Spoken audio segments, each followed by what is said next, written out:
Major John Madden in Orizaba, Mexico, with a little note about grounding, the dialectic between grounding and going high. Expanding, yin, the yin process of getting expansive, and the yang process of getting solid and grounded. Now, I made some pretty punchy videos from my room here tonight, and I want to get this one up on YouTube too, to maybe kind of reassure my friend Margaret and anybody else out there who's worried about how spacey I was. Well, a cigarette did actually help me ground myself after I'd done all those crazy videos. I went out on the balcony and did have a cigarette, and that calmed me down a lot. It does always for me. And then life stepped in, and often life does that for me to help me ground myself. One of the ideas that seemed like a really good idea at the time was to use that white wastebasket as a piss pot, because I genuinely don't like the idea of going down those stairs in the dark at night. They actually are quite big steps to get over to the bathroom, which is over there, which I think there's, maybe that's a cat. I think there's a cat sitting on top of the, no, it's not a cat.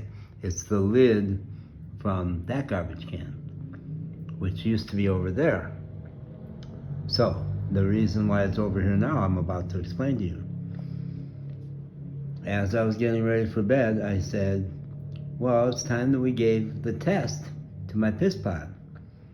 So, but before I pissed in it, I have, this is actually iced tea in here now, but it was sangria, and it's a blood red. It's the first soda I had coming into Mexico a year ago. It was.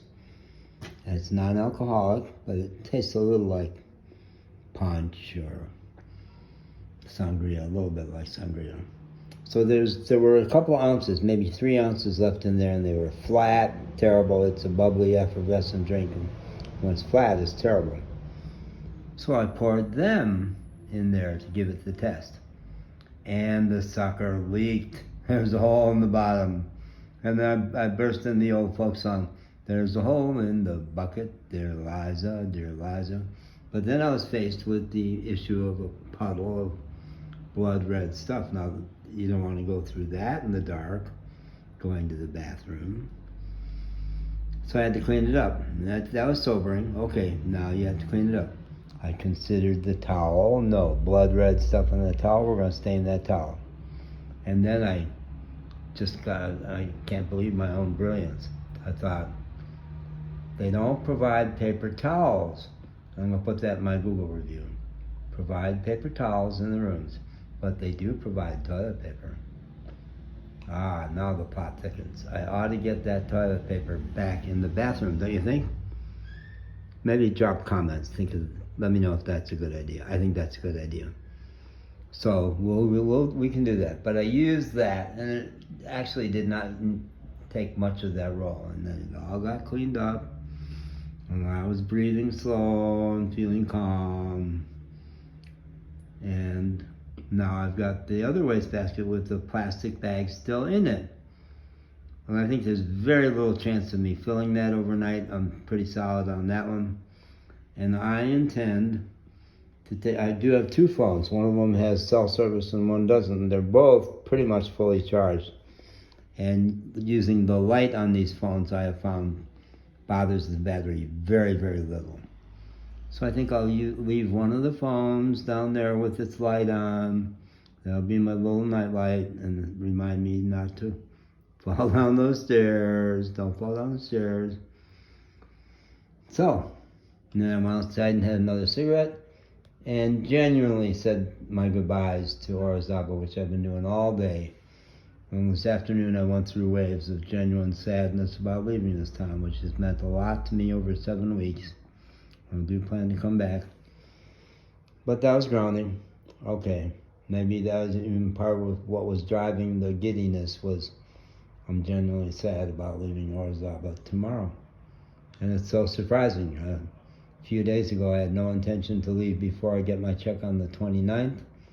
Tomorrow's going to be the 24th. And Wife gave me a plot twist by getting my car stolen. Now, in full disclosure, one of my YouTube people dropped a comment and said, your car is actually at the Department of Public Works or whatever it is the police found because it was illegal. You thought, I really thought it was far enough from the corner not to be a hazard, and there sure weren't any yellow lines or anything.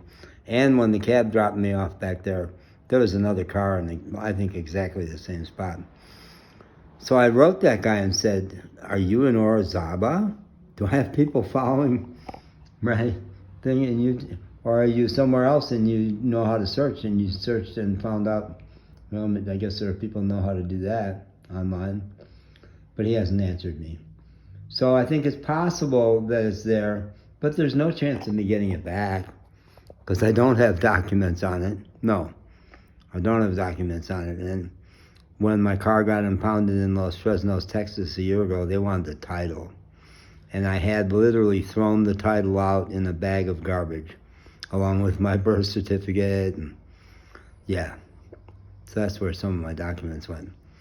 They finally, the woman running the office, took it on herself to accept as proof a screenshot of a partial photo of the title that didn't even have my name on it. She said, yeah.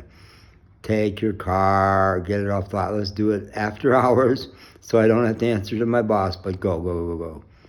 So the frontline staff so often are the heroes.